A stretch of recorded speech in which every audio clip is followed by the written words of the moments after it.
Alam mo, tama ka nga. Pag pinipilit natin sumaya, tsaka tayo sinusubukan, no?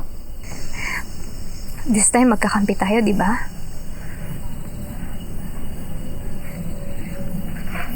Oo naman.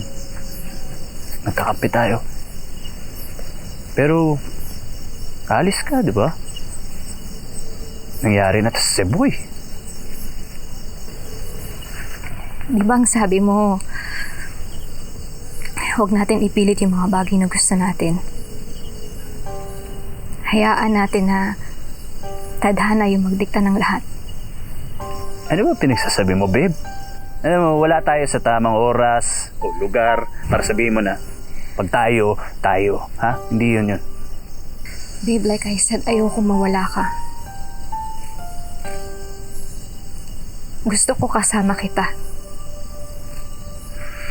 Gusto ko magpatuloy na ikaw yung nasa tabi ko.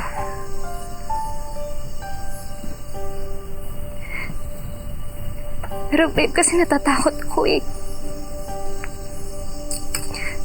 Natatakot ako na lumakad na meron akong nililingon na sama ng loob sa nakaraan ko. I know. Pero kapag bumalik ka na Australia, ako yung sama ng loob na nililingon mo, hindi sila. Bakit ba ang nega-nega mo? Ito na nga ginagawa na nga ng paraan eh. Anong paraan? Ano, iwan mo ako ulit? Last time na ginawa natin to, nagka-leche-leche tayong dalawa. Last time nga, di ba? Siguro naman, this time, natuto na tayo. Siguro naman, kung may darating sa atin na hardship, kakayanin natin. Di ba? Kasi ako kinaya ko eh. Ako din naman eh. Tinis ko din naman lahat eh. Pagtulog mo, sa paniniwala mo na hindi ka tabihan, ginawa ko naman yun ah. Yung pagiging OC mo, yung pagkontrol mo sa mga bagay-bagay.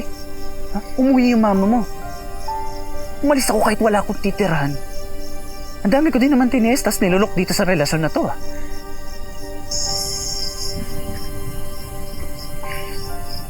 Ikaw lang?